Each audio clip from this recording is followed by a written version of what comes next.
Feliz día, feliz tarde, feliz noche. Aquí nos encontramos nuevamente con Domingo de Life con María José y un tema sensacional. Ya lo vamos a ver a continuación. El tema de Domingo de Life con María José es este: los especialistas necesarios en la inclusión de la neurodiversidad. Segunda parte. Estas mujeres se fueron con todo. Y aquí tenemos a dos invitadas de categoría. Tenemos a María Ortiaga, que es una especialista en la parte de la neurodiversidad y también en la parte de conducta. Y tenemos a Claudia Fuentes, que nos va a hablar desde su especialidad, que es en el área de la educación, y nos vamos a ver estas dos vertientes. El tema de hoy es un tema que promete, es la inclusión. No sucede por intuición, sino la inclusión sucede por intervención. Es algo muy importante. Saludos a Clarivi. Tenemos a Arturo Villafane. ¿De dónde se conectan? Yo voy a ir colocando aquí los especialistas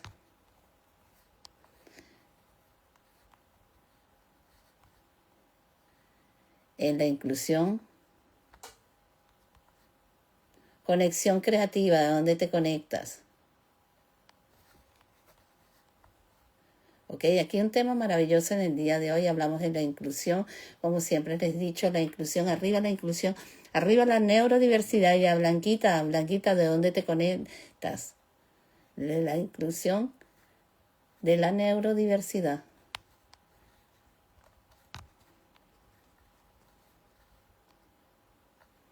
Ok, déjenme fijar este punto, aquí este tema. ¿Ok? Y bueno, como les estoy diciendo, ahí tienen ahí unas especialistas que están hablando sobre un tema de la inclusión. Hemos hablado en muchísimas oportunidades de lo que es la inclusión. Es que, ¿qué sucede con una persona neurodivergente que recibe apoyos específicos? ¿Cuáles son los que debemos ajustar? ¿Cuáles son los diseños que debemos utilizar?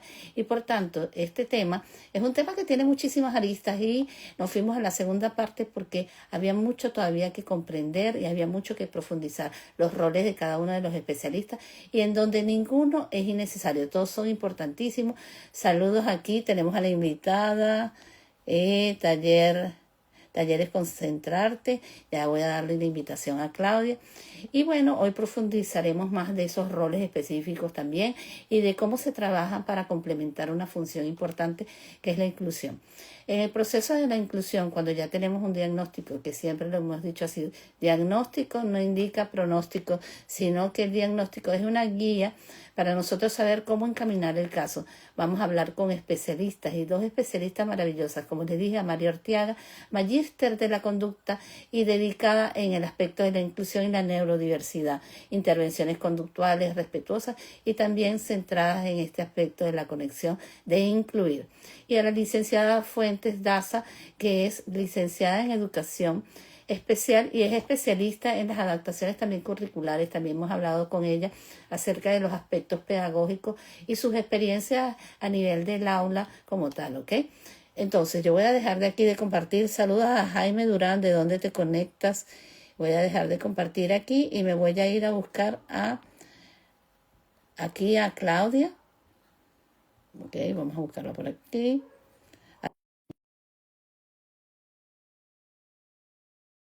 Para que nos hable acerca de este tema tan espectacular, en donde nos fuimos a la segunda parte porque era necesario. Hola, Buenas tardes, Mari, ¿cómo estás? yo muy contenta de verte nuevamente. Y bueno, Ay, aquí, gracias. y muy contenta porque sé que primero estás en un área importantísima, el área de la educación especial, el área en donde es tan necesario tener esta figura en materia de la inclusión. ¿Por qué? Primero, por la experiencia y segundo, porque yo también estoy en el área de la educación especial y en el área también de la psicología, pero esta parte de la educación especial es muy importante en la inclusión. ¿Por qué? Porque es que nosotros hemos saboreado, hemos desmenuzado cada niño, hemos buscado cuáles son las competencias y nos ha dado esto el valor de comprender que la inclusión se da siempre que se lleve desde el corazón y que todos, no existe el psicólogo ni el terapeuta de lenguaje ni el ocupacional, todos son súper necesarios. Ahora cuéntame cómo te sientes en un domingo más aquí acompañándome. Muy bien, gracias a Dios, en este camino que nos ha permitido Dios encontrarnos contigo, con Mari, para poder brindar asesorías, para poder compartir un poco de nuestro quehacer cotidiano con la neurodiversidad, con la inclusión, con la atención de la diversidad en el aula de clases y que bueno, que muchas personas, muchas veces uno se concentra acá en el live, uno no está pendiente de cuántas ni quiénes se conectan, pero que me he encontrado personas conocidas y me dicen que siempre están pendientes cuando yo aviso de estos espacios porque les ha parecido fabuloso y han aprendido mucho.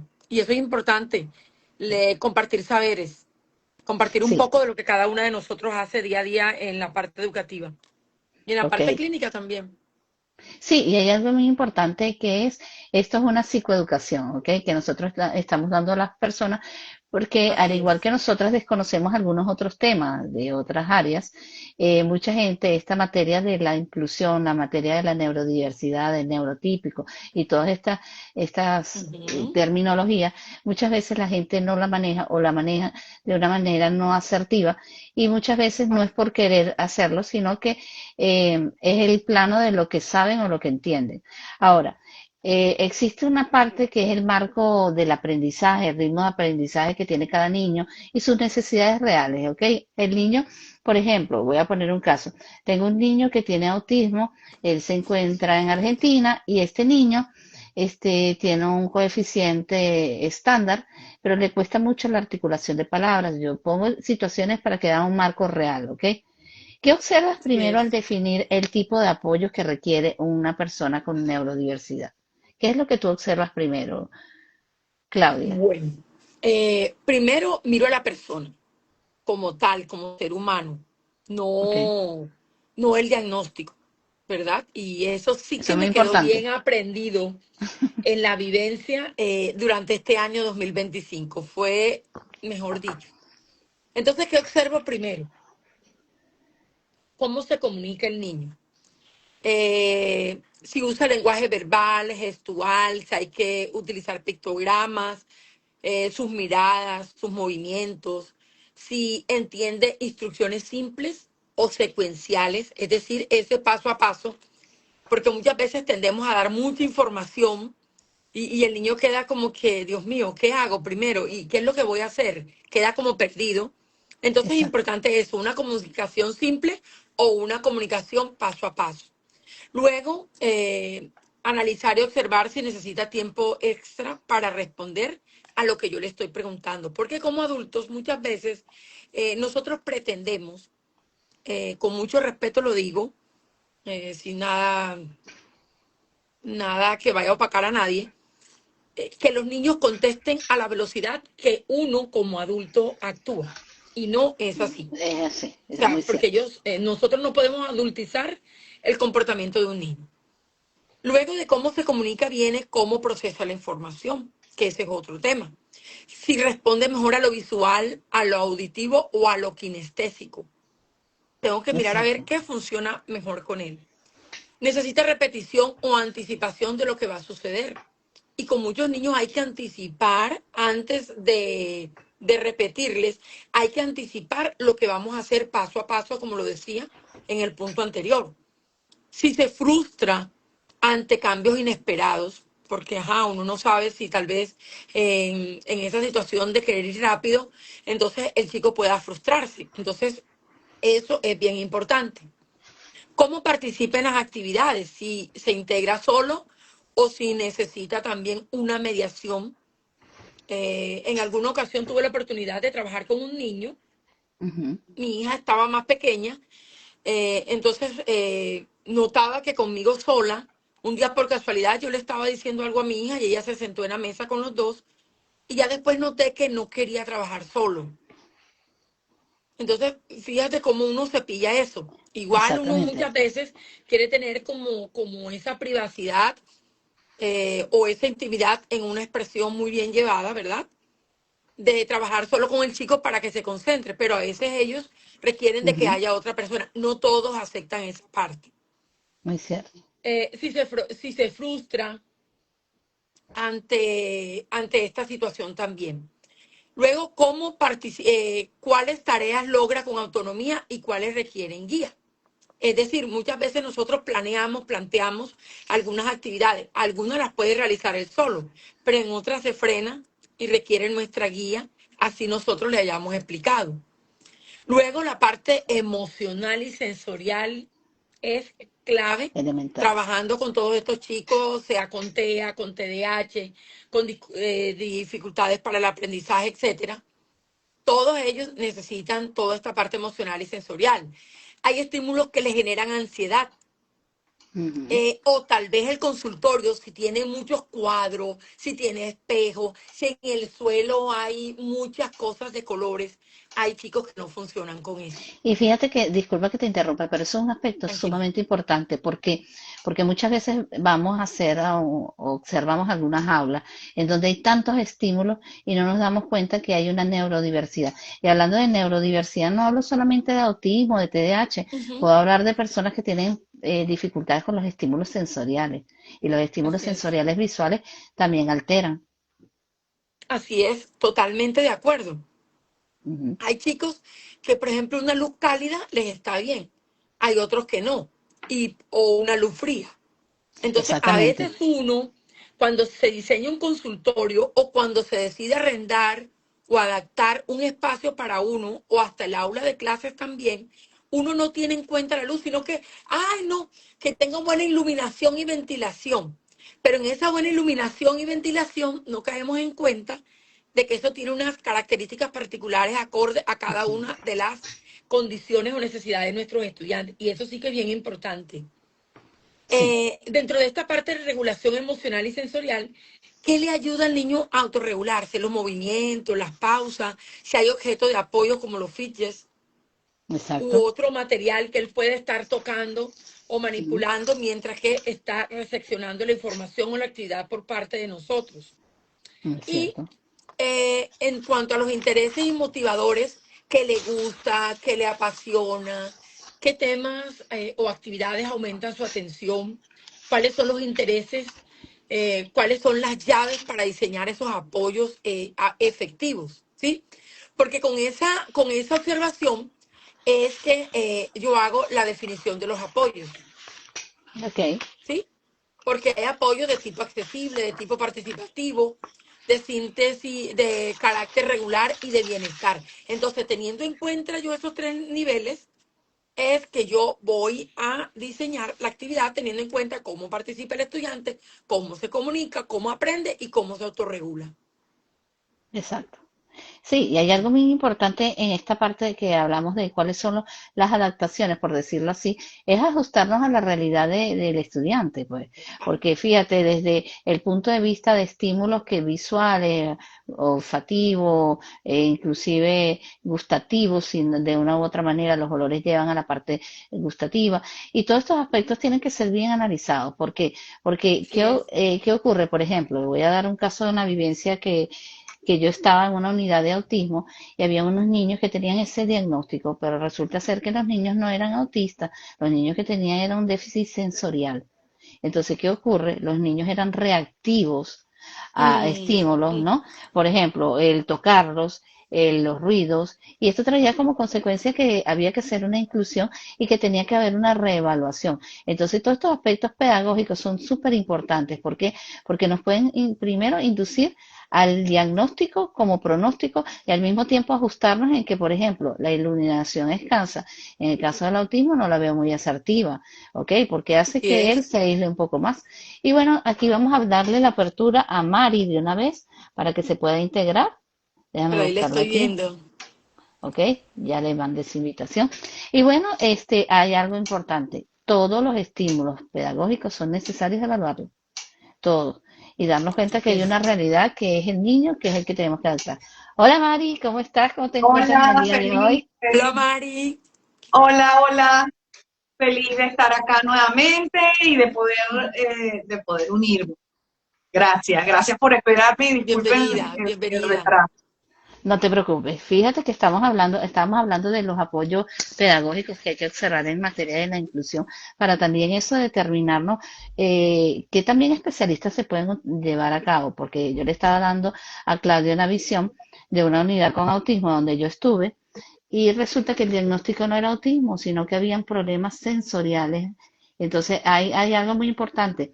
El diagnóstico, los especialistas son vitales todos. Yo siempre he dicho que todos tienen que ser importantes. ¿Por qué? Porque primero, no hay cosas que se nos pueden escapar. Segundo, hay una evaluación sensorial que hay que tomar en cuenta. Porque hoy hablamos de TDAH, hablamos de autismo y hay un déficit sensorial en ambos. Entonces no podemos etiquetar porque este hace esto. El contacto visual tanto en uno como en el otro tampoco está presente. Y hay que como que escarbar más esa parte con los especialistas. ¿Cuál crees tú, Mari, por ejemplo, cuál sería el aporte más elemental los especialistas a nivel de la conducta cuando, por ejemplo, cómo sería el aporte que deberían tener los especialistas que están en el área de la materia de la conducta cuando empiezan el proceso con la familia, en este proceso de integración de la neurodiversidad? ¿Qué aspectos deben tocar en la inclusión? Fíjate, el primer sitio y donde debemos manejar inclusión, eh, entendida como darle los apoyos necesarios para que ese niño, esa niña pueda participar, el primer centro es en la casa. ¿Ok? Muy El importante. primer Bien. sitio donde tenemos que estar pendientes, donde tenemos que dar el apoyo, bueno, le cuesta comunicarse, entonces, bueno, será la comunicación, bueno, le cuesta a lo mejor seguir una instrucción, entonces, bueno, es las conductas, esas conductas en principio. Y muchas veces, como padres, no tenemos esa conciencia. ¿Ok? Entonces, a veces hay que buscar orientación, que sería lo ideal. Bueno, un psicólogo, un neuropediatra, un psiquiatra infantil, incluso un orientador conductual que le pueda decir, mira, tal cual, revisando, evaluando a tu hijo, evaluando lo que están pasando en casa, lo ideal es que de aquí busques tal o cual ayuda especializada, bueno, si realmente la necesitan. Entonces, lo primero es revisar eso. Muchas veces en casa no cuestionamos lo que hacemos. Es decir, a mí me criaron de una manera y bueno, yo repito esa fórmula de crianza porque dio resultado conmigo y se supone que no tengo otro punto de dónde aprender a cómo criar los niños y además pues tenemos mitos como ningún niño viene con un manual debajo del brazo, entonces ser padre es muy difícil y toda aquella cosa. Así es. Cuando realmente tenemos que entender que el modelo de crianza de cualquiera de nosotros, por mejor que haya sido, ha podido tener sus debilidades. ¿Por qué? Por la época en que habían unas costumbres y hoy en día hay otras. Entonces, como padres, lo primero que tenemos que entender es en qué época estamos, en dónde estamos viviendo, porque las costumbres, la influencia cultural de donde estés también influye muchísimo. Incluso hasta el clima puede influir en un momento determinado con el carácter, en la manifestación del carácter de un niño, Sí, incluso señor. de un adulto. Entonces, yo Sí, creo señor. que tenemos que empezar a cuestionar eso, pero mucho antes de que llegue la neurodivergencia a la casa. ¿Sabes? No es una Exacto. cuestión de neurodivergencia o no. Lo que pasa es que la neurodivergencia, cuando ya te dicen tu hijo tiene un diagnóstico, entonces ya allí hay un punto de quiebre.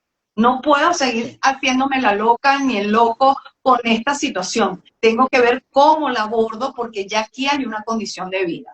Pero realmente Sí. yo que he vivido la experiencia de primero tener una hija neurotípica, luego tener 2 hijos y uno de ellos con una neurodivergencia, mira, el cuestionamiento empieza desde el día que llega el nuevo miembro a la familia.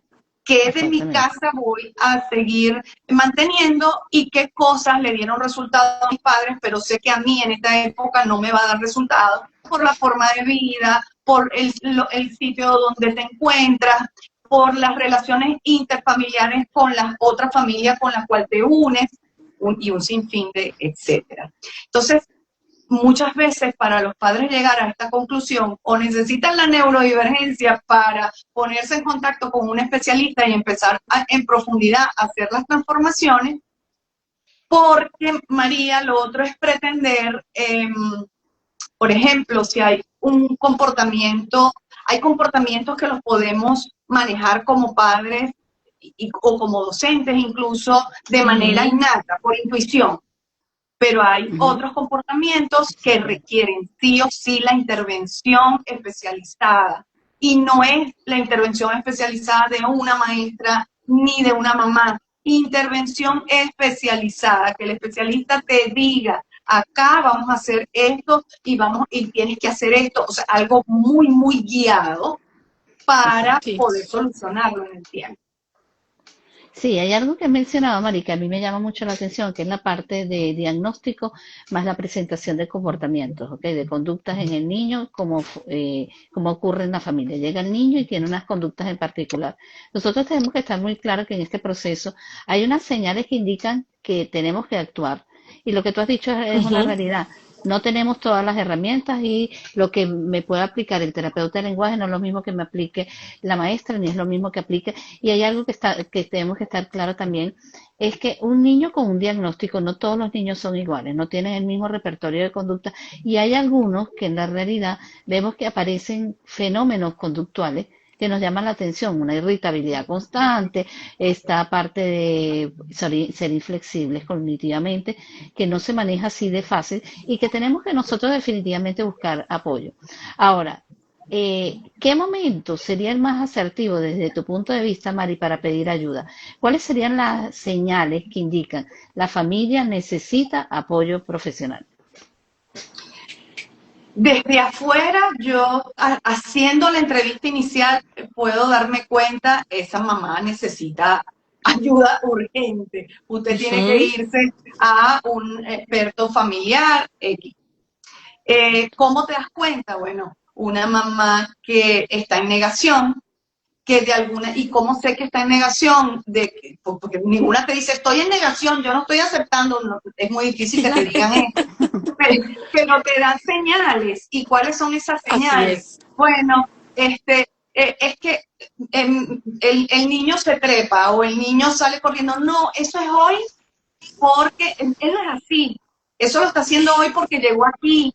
Eso lo está haciendo hoy porque yo no le vi. Y Sí, entonces empiezas a ver que Ujú, es recurrente. La manera como mamá justifica comportamientos, incluso tomando la responsabilidad de ella, diciendo, fue por mí porque no lo dejé dormir, o porque lo traje sin haber comido. ¿Sí me entiendes? Entonces, exactamente, allí tú dices, esta mamá necesita un apoyo más especializado, que hay que recomendárselo, hay que exactamente. decírselo, para facilitarle el trabajo. A veces así también es. uno se embulle en la crianza y no te estás dando cuenta dónde tienes la falla porque no tenemos un espejo y no nos estamos viendo. Entonces también tener a alguien de repente de confianza o esa maestra que a lo mejor da esa señal y dice, mire, el niño está presentando algo que no estaba presentando, por ejemplo, se está parando más de la cuenta o no concluye la Ujú, actividad cuando él siempre la concluía, está pasando algo en casita, entonces la mamá hace alerta, ¿ok? Sí, O ha desmejorado la letra, esas cosas que parecen insignificantes, pero que pueden tener una implicancia. Yo estaba hablando de esto de la conducta con alguien en estos días y le decía, la situación conductual no es contener, María, no es exactamente. contener. La así situación de es. la conducta es buscar la conducta encubierta y eso es lo difícil Así muchas es. veces. Buscar Sí, la conducta que está produciendo que ese niño, que ese adulto se comporte de una Epa, manera determinada. ¿Para qué? Para ujú, llegar a esta conducta encubierta y poder realmente ujú, hacer cambios y cambios que van a ser favorables no para un momentico porque lo están aguantando, no, sino para el resto de su vida, para buscar su autorregulación. Ojo, y eso no es solo con los niños neurodivergentes, nosotras mismas, yo no sé si a ustedes les ha pasado, porque a mí me ha pasado, ujú. que a veces estoy reactiva, un día que estás reactiva y tú dices, ¿por qué estoy así? Algo pasó, entonces Sí, tienes que estar sí, hacia sí. atrás y dices, sí, estoy incómoda y estoy reactiva porque sucedió esto, esto y esto antes de salir de casa y eso me incomodó. Pero si estamos en automático, María, todo el tiempo pensando que el trabajo, que esto y cuando llegue, y ni siquiera estamos en el momento, sino que estás en el trabajo pensando que al llegar tienes que hacer esto, como es la vida hoy en día, que es un Así es. torbellino. Si no estamos en conciencia, eso se vuelve muy difícil y cuando nos damos cuenta estamos como la cebolla, con 10.000 capitas tapando todo y fíjate que te estoy hablando de Exacto. adultos neurotípicos, ¿ok? Entonces, Sí, y hay algo, imagínate un niño. exacto, y hay algo muy importante que es el buscar el gatillo, buscar el detonante de este comportamiento es difícil, y más Ujú. si también hay información que se guarda. ¿En qué sentido? Hay cosas que se dice que el niño hace, y yo muchas veces me ha pasado que yo digo, yo me siento totalmente frustrada, porque yo nunca he visto eso.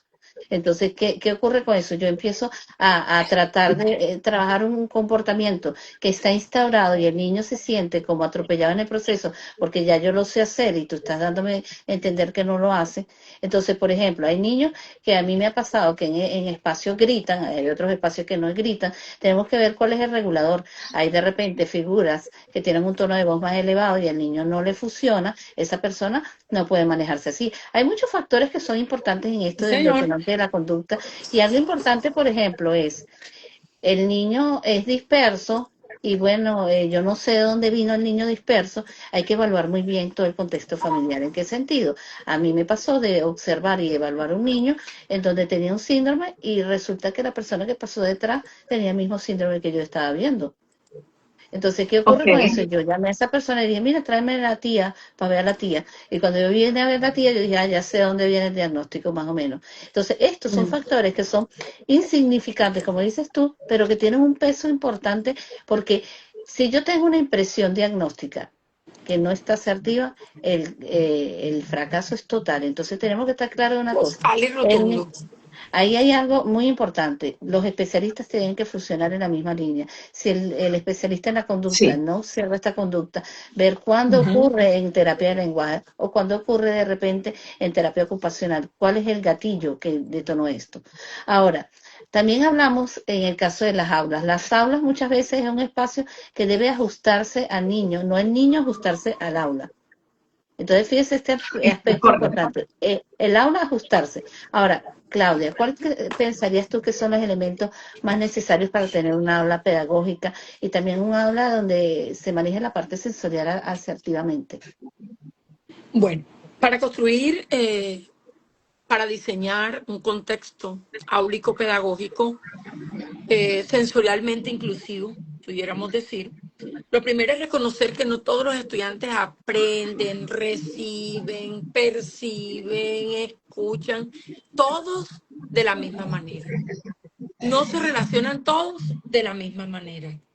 Por eso el aula la debemos diseñar para anticiparnos a la diversidad, no para reaccionar a la diversidad.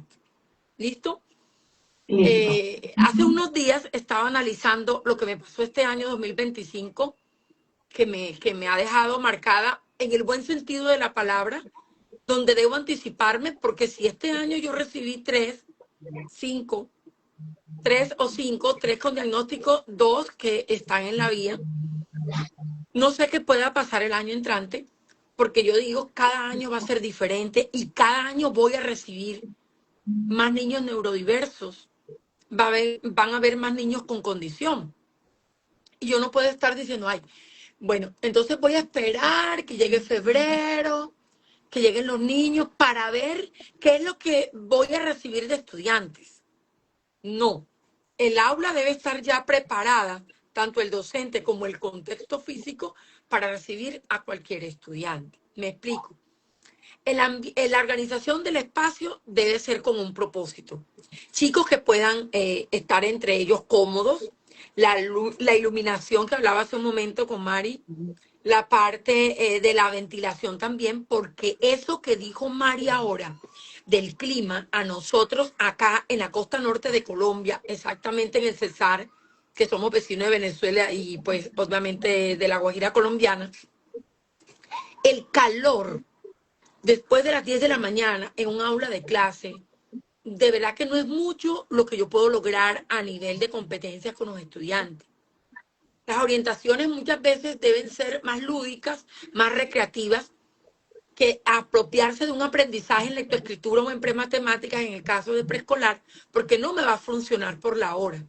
Porque a esa hora empieza el calor, empieza el sol, como a estar en todo su esplendor. Y entonces eso no me va a funcionar. Entonces, por esa parte, lo primero, la organización del espacio con un propósito. El mobiliario accesible y adaptable. Afortunadamente, sillas y mesas, escritorio y todo lo demás, eso lo tengo pues, digamos que adaptado a la edad de los niños, colchonetas y demás, eso está al alcance de ellos y sí, en eso gracias a Dios sí. Porque aquí, ¿cuál es la intención? Que el estudiante sepa dónde está y qué puede hacer y cómo desplazarse sin ansiedad en el aula de clases. Y eso lo viví con un chico que estuvo diagnosticado con TEA este año. Él se desplazó por el salón libremente. Pero ¿qué pasó? Que yo estudié la mejor forma de organizar el salón para todos, para él y para todos los estudiantes. ¿En qué caso? Que él no sintiera que tenía obstáculos para moverse libremente cuando estaba en su momento que quería pararse, dar una vuelta y volver a sentarse. Porque tampoco hacía las grandes, los grandes desplazamientos, ni de pronto obstaculizar el aprendizaje de sus compañeros. Entonces yo se lo permití ajustando lo que tenía en el aula con lo que tenía para que él se desplazara y los demás aprendieran sin ningún inconveniente. Lo otro, un ambiente sensorial regulado. Lo que les decía, la luz. El afán de nosotros en el aula es que el estudiante vea muy bien el cuaderno, vea muy bien el tablero y que la foto que se tome como evidencia que nos piden a final de año en una carpeta los docentes esté todo ok y que todo se vea muy bien, pensando en nosotros, pero no pensamos en el chico. Y tenía una niña con no discapacidad visual, pero sí tenía alguna condición visual para observar. A ella la tenía cerca del salón, porque el salón con tantas luces, un salón blanco, brillante, no se ve nada de lejos. No es tener Claro. un tablero bonito, es un tablero funcional. Lo bonito, dejémoslo allá. Es un tablero que me funcione y que lo que yo escriba allá, el chico me lo perciba, ¿verdad? Las texturas, los objetos sensoriales, todo a la mano de ellos. Y que cuando ellos querían a veces que terminaron una actividad, poderlos tomar. ¿Con qué intención este segundo ítem? Con evitar la sobreestimulación y favorecer la autorregulación emocional. Porque quiera sea o no, la parte del ambiente sensorial regulado hace mucho, pero mucho énfasis en el contexto áulico. Los apoyos visuales y la anticipación. Fui poco a poco quitando los distractores de la aula de clase hasta quedar sin ninguno a final del año. Entonces me decía el coordinador que no parecía un salón de preescolar. Entonces puse en la puerta, en las ventanas, en las paredes de afuera de la ventana, que dan para el patio del colegio, del recreo. Cuando iba a hacer algún tema, ellos encontraban en la parte externa, encontraban alguna pista. Y fui observando que en todos mis estudiantes, sin distinción, mejoró la atención. La parte de la flexibilidad en la forma de aprender, utilizar el DUA, el diseño universal para el aprendizaje 3.0. Forma de acceder, de expresar, participar. Me funcionó. Porque no podemos exigir, aquí está la intención de este cuarto, no podemos exigir que todas aprendan de la misma manera, sino que tenemos que abrir múltiples caminos, un abanico de opciones para el aula de clase. Queramos o no, eso es lo que funciona. La cultura emocional y del respeto. Eso es, hayan pactos de convivencia, normas de convivencia, que yo creé con ellos de una manera muy lúdica, muy a nivel de ellos, con muñecos, con figuras. Al final lo quité del aula por lo que les digo, porque eran unos carteles muy llamativos y bastante grandes, pero que no hubo necesidad de que permanecieran en el aula para que entre ellos se pudieran respetar y respetar a los compañeros que tienen alguna condición. Y siempre tener una ruta de autorregulación disponible. Implementé un rincón de calma. Para el próximo año ya será un termómetro, un semáforo de las emociones, etcétera. Y entonces a ellos les gustaba ir al Rincón de la Calma. Y yo hice con unas pegatinas y demás, como un frasquito, y ellos lo volteaban. Y ahí entonces iban pasando el tiempo y logré también que ellos se calmaran allí. Entonces, no adaptamos a los estudiantes al aula como conclusión, sino que adaptamos el aula para que todos puedan aprender y sentirse parte de ella. Sí, hay Claro. algo muy importante, es el aula para que sea inclusiva y para que la aula sea definitivamente de confort para cualquier estudiante, tiene que haber los elementos esenciales. Esa sobrecarga sensorial no es nada asertivo porque yo tengo que pensar en un cerebro con esas características. El cerebro de cada niño es diferente y algo importante, que el aula tiene que ser interactiva, pero no sobrecargada. Por ejemplo, tú me estás hablando de un rincón de calma. Y el aula necesita, todas las aulas necesitan un rincón de calma, ya sea con, como tú dices, de repente con unos palos de lluvia, con la botella de la calma, con algunos reguladores, porque ¿qué ocurre? Hoy en día también estamos muy claras que los niños son más activos. Y los niños necesitan el momento, por ejemplo, si yo voy a hacer una pausa de hacer una actividad que sea de artística, que ellos trabajan con témpera, ellos quedaron muy activos, para después nosotros enfocarnos en una lectura, tenemos que cambiar a un estándar diferente. Y estoy hablando niños en donde yo veo que necesitamos nosotros bajar la adrenalina. ¿Y cómo bajar esa adrenalina? Yes. Teniendo esos rincones y también tener rincones que sean de intereses de ellos, ya sea para armar, para desarmar, para interactuar. Y algo importante, ¿por qué las aulas de preescolar son tan familiares y tan queridas por los niños? Porque están basadas en las necesidades del niño. ¿Y qué ocurre? Por ejemplo, si yo tengo unos estudiantes que están en un segundo grado y los niños les gustan los cuentos, yo tengo que tener un área de cuentos, tengo que tenerla. Y tengo que también tener una aula en donde ellos se sientan en placer de El poder rincón. interactuar con ellos. Entonces, lo que se manejaba de que las aulas se tienen que adaptar a los niños es así. Y algo importante, darnos cuenta que nosotros como especialistas en la educación, muchas veces pensamos que la cantidad de recursos es lo que más es atractivo y muchas veces se hace una sobrecarga que Ujú. no sirve. ¿Por qué? Porque el niño vive todo el tiempo viendo la avispa que está allí, que no tiene sentido y que le alerta, que le molesta y no la termina de quitar el docente. Entonces, yo Así siempre he es. dicho que esas aulas tienen que ser aulas que sean rincones también de libertad para que el niño pueda pensar, para que el niño no esté sobrecargado. Y, por ejemplo, también esta parte, si yo tengo niños con TDAH, yo no puedo tener tantos estímulos distractores, porque ¿qué Señora. ocurre? El niño, mientras yo estoy hablando, él está viendo la avispa allá, y está viendo el payaso allá, y está viendo la torta de los cumpleaños atrás. Entonces, el niño nunca se enfoca. Entonces, tenemos que estar claros de algo. Y algo que es importante, que es el estudio constante de la neurodiversidad. Si nosotros no leemos, no aprendemos acerca de la neurodiversidad, nunca vamos a encajar a que el niño y que el aula esté adaptada.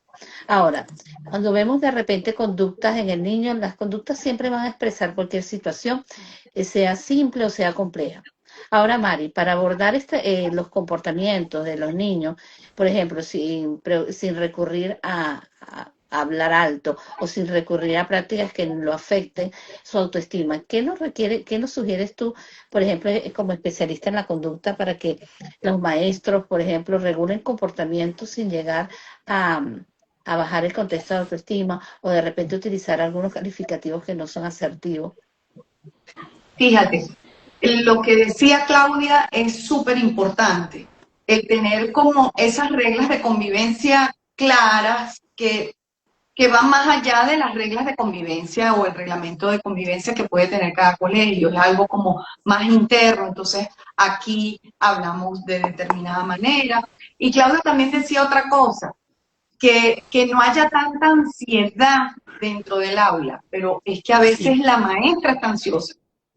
Y si la Sí. maestra ansiosa, si la maestra está ansiosa, mire, no va a haber regulador, Es ni, verdad, ni pegatina, ni palo de lluvia, que, o sea, la primera que tiene que ir al rincón de la calma es la maestra, para poder exactamente. Así entonces es. poder responder.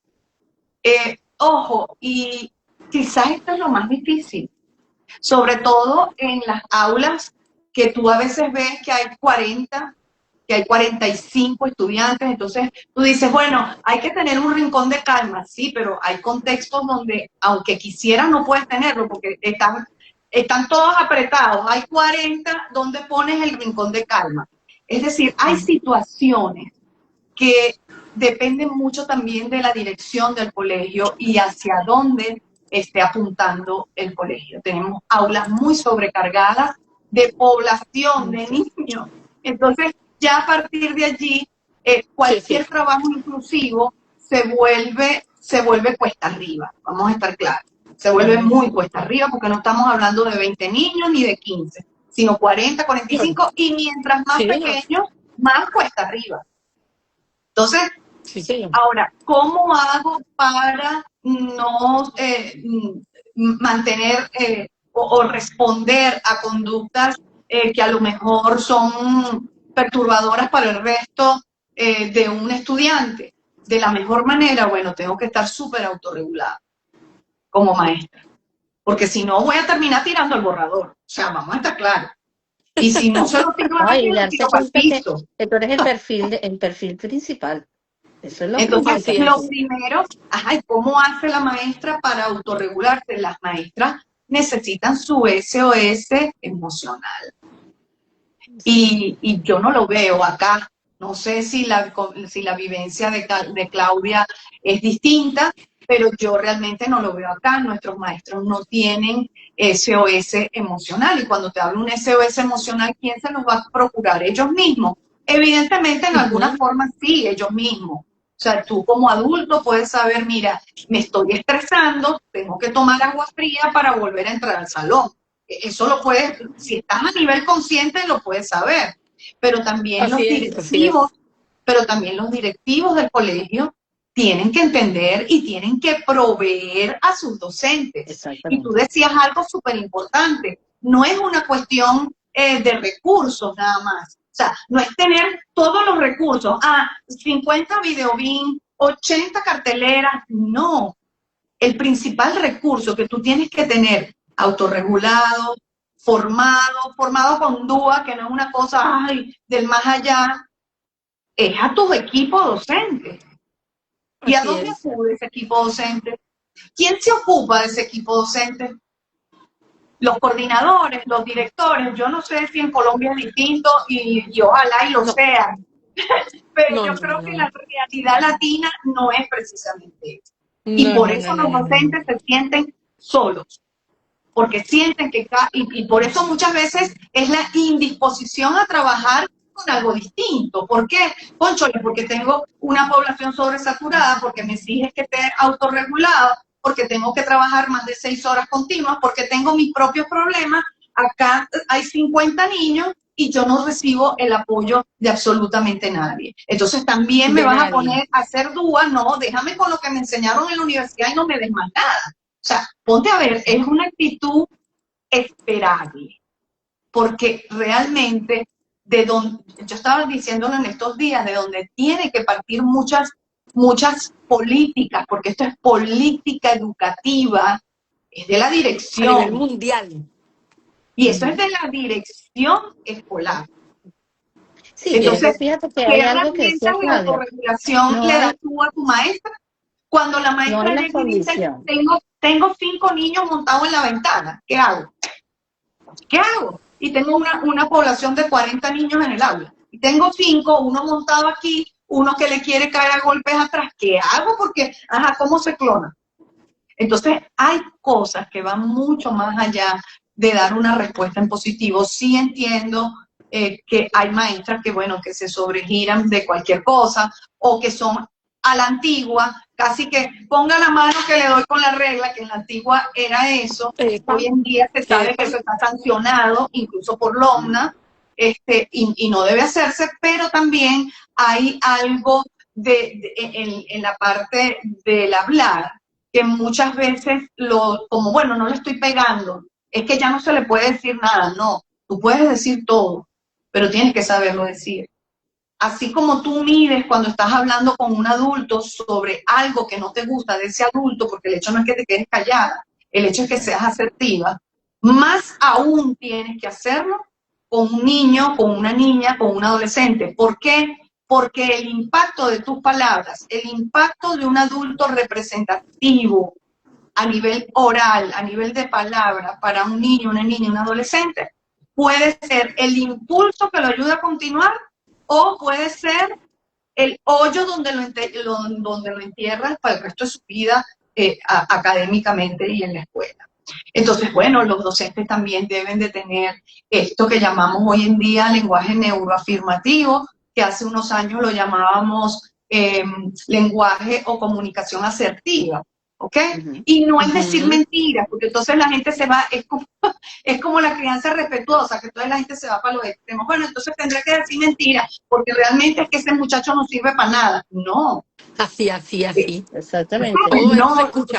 Y fíjate que una cosa que yo concordo es que la educación, el proceso educativo totalmente atropellado, no solamente en el caso de la profesora, del alumno, porque el alumno no avanza y la profesora no consigue sus objetivos. Y esto es una guerra terrible en el aula de clase, en donde también estamos muy claros que también la figura docente pierde un puesto importante en el aula, porque es la catalogada como la fastidiosa, la gritona, la... Entonces, ¿qué ocurre con esto? Epa. Hay que estar claro de una cosa, el proceso no se lleva a cabo, no es solamente por el factor docente, es por la sobrecarga de alumnos y porque el aula no permite, porque pues si hay 40 que hablen 25, ya es un ruido que no se aguanta para dar una clase. Y también es algo importante, cada uno de los alumnos tiene una necesidad para plantear, y entonces, ¿cómo la docente puede llenar las expectativas si no lo hace?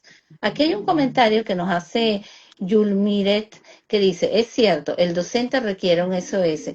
Ella ha dicho algo clave, necesitamos herramientas porque si investigamos, pero necesitamos esa ayuda de especialistas. Y algo muy importante, aprender de que las aulas que estén colapsadas de clase de alumnos no son unas aulas en donde primero se puede hacer inclusión. Segundo, que no podemos pedirle a la docente que dé el 100% porque no lo va a poder hacer. Y tercero, no podemos exigirle al alumno que no se disperse o que vaya a casa con algún objetivo no procesado totalmente porque hay una sobrepoblación en el aula. Ahora, si nosotros, por ejemplo, nos damos cuenta de lo que se llama las adaptaciones curriculares, que debe ser algo más funcional, no decorativa. Es decir, yo tengo aquí las adaptaciones curriculares, pero no las hago. No tiene este lema de que las escuelas tienen las adaptaciones curriculares y, por ejemplo, mandan a hacer a unos niños unas carpetas terribles y todos lo tienen que hacer, pero el niño excepcional no llega a cubrir todos esos contenidos. ¿De qué manera, Claudia, tú crees que se construye una adaptación curricular realmente que responda a las necesidades del estudiante? Yo muchas veces difiero del mismo término que se llama adaptación curricular.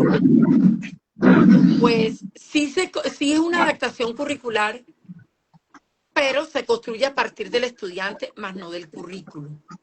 ¿Sí? Empezando por allí para que tengamos esa parte clara. Eso significa que el punto de partida no es qué contenido debo enseñar, sino más bien qué necesita ese estudiante para acceder, para participar, para aprender con sentido, pasos esenciales para construir una adaptación curricular ética o como lo llamamos aquí en Colombia, un ajuste razonable. Aquí hay un documento que se llama del decreto 1421-2017 PIAR, Plan Individual de Ajuste Razonable. El PIAR se elabora como, ¿cómo no? Aquí se llama la adaptación curricular PIAR, pero antes de PIAR aplicamos DUA, ¿no? Diseño Universal para el Aprendizaje. Bueno, lo primero es conocer al estudiante en su contexto. Luego vamos a identificar las barreras para el aprendizaje que presente ese estudiante. No es el estudiante quien tiene el problema. El trabajo está en identificar qué del entorno y de la enseñanza o del material dificulta esa participación del estudiante. Ejemplo, podemos conseguir barreras como instrucciones largas sin apoyo visual. O sea, es que muchas veces pensamos que es que el niño tiene dificultad y Mari tocaba ahorita, así como por un ladito, que es que los docentes a veces pensamos en que nosotros diseñamos una clase para nosotros, no para unos niños. Imagínense ustedes estar en una clase donde todo es hablar, hablar, hablar y hablar de largo, largo y largo y largo, sin que haya una imagen, sin que haya una cartelera, sin que haya una pegatina, sin que haya un dibujo en el aula de clase, sin excesos, por lo que decíamos ahorita de los niños con TDAH, pero por lo menos debe haber un referente de algo, un referente. Y nosotros somos muy creativas como para saber qué podemos llevar al aula como referente de un tema. Las actividades que sean solo escritas, ahorita yo hablaba de los estilos de aprendizaje, auditivo, visual, kinestésico, bueno. Los tiempos rígidos. Hay tiempos que de aquí a aquí yo hago esto y de aquí a aquí yo hago esto y si se acabó el tiempo, bueno, se acabó. Si usted no terminó la actividad, mijito, vaya, lo termine en la casa, yo tengo que pasar a la otra actividad. Llega el coordinador, llega el rector, me mira el otro y yo no puedo quedarme porque yo necesito avanzar con el programa. Sí, y disculpa que te interrumpa, pero eso es parte del proceso de la evaluación. El proceso de evaluación para el estudiante es algo terrible, porque o es una prueba o es algo catastrófico que viene mañana. Mañana tengo una prueba y es una cosa horrible. ¿Y qué pasa? Sí. Si nosotros enseñamos al estudiante que el aprendizaje que va a ser evaluado es la necesidad que él aprendió y cómo lo aprendió, sería algo Claro, productivo. claro que sí. Pero eso viene de la vieja escuela. No sé si ustedes se acuerdan. A nosotros, bueno, al menos a mí, me daban una cantidad de cosas. Los Ojo, vieja cuestionarios. la escuela, no yo, ni nosotras. Pero yo recuerdo que a mí me daban una cantidad de temas y eso no era lo que me ponían en la prueba. En la prueba me salían con otras cosas que tú decías, bueno, yo vine para que me mataran, porque realmente Tal cual. nada de lo que estudié fue, dígame, en matemática. Te ponían unos problemas muy sencillos que tú resolvías en el cuaderno y cuando llegabas al examen, o sea, necesitabas Horrible. a alguien. O sea, ¿qué hago con esto? Nada más hay Así dos es, que los recuerdo y los demás no se parecían en nada. Y yo creo que hay todavía muchos vestigios de eso. así es. Sí, y es por eso que hay materias en particular que a los estudiantes no les gustan, porque están así Sí, de eso catalogadas. estoy Puede ser clarísima, rígida, porque yo no inglés es sé una tú, pero rígida, yo sé matemáticas rígida. claramente las que no me gustaban y con las que Matemáticas, generé inglés, rechazo absoluto. filosofía. Yo particularmente. O sea, yo lo puedo Así es, hablar en primera persona. Y yo hasta hace poco pensé que el problema era mío. Y después me di cuenta, no, el problema no es mío, el problema es el profesor que te tocó. Y lamentablemente Exactamente. te tocó durante mucho tiempo, o sea, varias veces, porque es Sí, el profesor filtro, el profesor incluso que los padres desean porque van a poner a estudiar a tu muchacho. así es. Cuando realmente en la actualidad no, es más, se justifica menos que antes. Porque hoy en día tienes tanto apoyo a nivel de tecnología que hay muchas exactamente. cosas que no tienes ni que memorizar. Y yo reto a cualquiera que nos escuche, incluso a ustedes dos, a que me digan si ustedes se saben todos los números telefónicos que tienen allí en su No, señor. dispositivo. No, a veces hasta tienes que hacer un esfuerzo. ¿Cuál es que es mi número? ¿Sabes? ¿No? Porque Y no te saben ni el número cuando del dejas el esposo. teléfono y no conoces el de a quién llamar, ese es peor. Entonces se te pierde el teléfono de hecho la gente se desespera, perdí mis contactos, Así es, perdí mi así es. teléfono. ¿Ok? Entonces, ¿a dónde voy con esto? Realmente, ¿por qué no brindas el apoyo para que la persona sepa, sepa hacer un procedimiento, brindando el apoyo inicial como, por ejemplo, una ecuación? ¿O será que el ingeniero civil se sabe todas las ecuaciones? Hoy en día no, porque incluso hasta los arquitectos tienen planos que ya vienen hechos a nivel de computación, a nivel de tecnología. Entonces yo Exactamente. creo que hay que, en general, y esto no es para la neurodivergencia nada más, esto es para todos. Es, Y esto es de los Sí, puntos que a mí me encanta decir con mucha propiedad. La neurodivergencia nos vino a abrir un panorama, nos vino a poner en evidencia la gravedad de cómo está ahorita agonizando la educación. Exactamente. y nos viene a poner en evidencia a la familia, a que nos empecemos a cuestionar como individuos, a que nos empecemos a cuestionar la escuela. Es decir, cuando pensamos nosotros, porque hay todavía mucha gente que piensa, bueno, nosotros le abrimos las puertas a la persona neurodivergente y le estamos haciendo un favor. No, tú estás aprendiendo quizás muchísimo más y esa persona neurodivergente te enseña cada día más de lo que tú esperabas en la vida. Fíjate lo que dice Claudia, dice, he tenido una experiencia este año impactante hacia lo positivo, porque a lo mejor Sí, nunca me creí capaz y siempre, y con los mitos que uno carga de que no vas a poder, de que necesitas a un profesor de educación especial, de que, y te das cuenta, cónchale, no, mira, sí pude, unos más Claro. fáciles, otros más difíciles, no es lo único que te vas a conseguir a lo mejor muchos más retos, pero sí se puede lograr en la mayoría de los casos. No, Hay y gente que me fíjate dice, que yo, por ejemplo, me voy a ir a la época mía. Nosotros necesitábamos muchos ajustes, muchas adaptaciones también, no siendo neurodiverso. Entonces, epa, qué teníamos nosotros que hacer? A golpes, meternos una información a punta de lo que no fuera, porque no hay tecnología, porque no, no había nada. Y ahí nosotros necesitábamos ajustes, porque yo recuerdo decirle a mi mamá, mira, no se me mete química, no se me mete química, pues usted se aprende esta tabla. Y hoy en día no sé las fórmulas. Entonces, ¿qué pasa con eso? Es un proceso mal llevado. Porque sí, yo, por ejemplo, en química soy cero, cero, cero. Entonces, ¿por qué? Porque no se llevó el proceso, porque no memorizaba esas fórmulas tan fácil, porque las cadenas eran espantosas para mí. Entonces porque yo, son bueno, a mí en materias que química me fue realmente muy no, bien, más no en no matemáticas. lo que son materias procedimentales y abstractas al mismo tiempo, son materias como para la gran mayoría más complicado de digerir. más compleja. Entonces los profesores tienen que asirse de material más didáctico para llevarla. Ojo, y no para el estudiante neurodivergente nada más, para todos, Para porque, todos. porque yo siempre pensé, por ejemplo, que primero yo no entendía nada de matemática, lo mío era matemática. Eso para mí eso era una cosa, para mí matemática nada más servía para las fórmulas de física, que física sí la comprendía muy bien.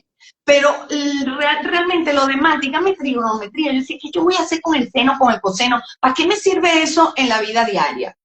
Y a Exacto. mí nadie me explicó para qué servía eso en la vida diaria. Yo siempre digo, bueno, a lo mejor perdieron una Einstein, pero Exacto. realmente yo me sentía tan poco capaz en la matemática, yo sentía que había una parte de mí que no procesaba esa información y entonces yo más bien le perdí el interés, porque yo decía, aquí no es donde soy más hábil, entonces Y esto ahí no es es lo donde, mío. y es ahí, Mari, donde enlazamos con estas adaptaciones curriculares y decimos en el siguiente punto que hay que determinar un nivel de competencia curricular del estudiante. Porque Claro, algunos de nosotros nos frustramos o nos desmotivábamos, nos frustrábamos porque eran actividades de pronto muy difíciles y yo no lográbamos hacerlos, ¿verdad? O nos ponían actividades fáciles que lo que nos generaban era desmotivación, entonces uno se ponía a hablar con también, el que estaba allá, con el que estaba acá. Entonces, También. y eso me llegó a pasar a mí en el bachillerato, mira, sin hablar de la neurodivergencia, sino también como seres humanos en como la general, variedad, sin rotular y sin etiquetar. Porque de todas maneras, como digo yo, todos nosotros tenemos un alguito por allá, como digo yo, y en algún momento hemos necesitado, solo que no se hizo en su momento cuando, pues, cuando éramos estudiantes que recurrieran a las adaptaciones, porque pues eso no existía, ¿verdad?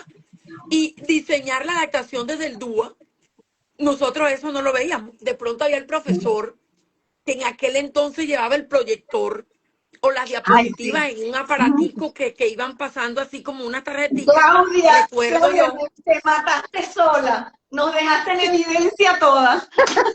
No, Y entonces esas tarjeticas iban pasando, iban pasando, iban pasando. Entonces yo cuando era la clase que llevaban eso, yo me motivaba, porque yo soy muy visual, ¿verdad? De pronto el compañero que le gustaba hacer, no tanto, o el que era auditivo, y ese ya no llevaban el cassette con la grabadora. Entonces se quedaba así y no prestaba atención. Y ahí estamos hablando de los estilos de aprendizaje. Pero yo en esa época podía ni cuándo ser educadora especial. Entonces, hoy que analizo todas estas cosas con mis compañeros, yo digo, mira No, y todo lo que fíjate, hacían con disculpa que te nosotros. interrumpa, Claudia, pero también hay un aspecto importante de aquella época que a veces no se ajusta a esta realidad, que es la preparación para la vida. ¿Por qué? Porque nosotros Epa, aprendimos a resolver. ¿Qué sí, ocurre? señor. Sí, Por ejemplo, sí. yo en mi casa, no sé por qué motivo o razón, siempre habían hojas extra oficio. Y las hojas eran cartas. Y yo tenía que resolver, porque yo no iba para la librería a comprar otras, tenía que usar las extra oficio Así y es, cortarlas lo que haya. derechitas. Ujú. Hasta me corté un dedo con exacto y todo. Lo que hay Entonces, en la casa. Y eso exacto, hoy lo transferimos a nuestro lugar de trabajo, nuestros oficios y nuestras Sí, profesiones. sí, Es que no hay colbón, pero hay cinta pegante, silicona caliente, silicona fría, cinta de exacto. enmascarar, etcétera. Pero hay Claudia, algo con y qué pegar. además de eso, tenemos a Google y a YouTube, que tú metes cómo Eso. hacer tal actividad solo con silicón y papel verde, y te Así es, salen así es, diez No, y mil así es, fórmulas, 10.000 fórmulas de hacerlo. O sea, así es es. la disposición realmente que tengas Realmente en para... eso. La actitud que asumamos frente a la vida. Sí, Y así son estos ajustes curriculares o adaptaciones o ajustes razonables, como le llamamos nosotros aquí en Colombia, porque la idea está en que no significa bajar nivel, excluir contenidos, sino modificar la ruta, la forma, el ritmo para llegar a la misma meta de una manera más equivalente y significativa para todos los estudiantes. No es ajustar metas, no es eliminar los aprendizajes, sino ajustar las metas. sí, Y los pero también profesores, fíjate que muchas veces y los profesores, ajustando la meta, cuando tú revisas a tus estudiantes, tú ajustando la meta, tú dices, no todos los estudiantes van a llegar hasta acá arriba. Entonces voy a exacto. suprimir esto de acá arriba y dejo hasta acá. Entonces, lo que sí tenemos que estar conscientes a la hora de hacer los ajustes, y por eso así lo es, tenemos que así hacer es, junto con la maestra, es saber realmente qué es lo que quiero enseñar.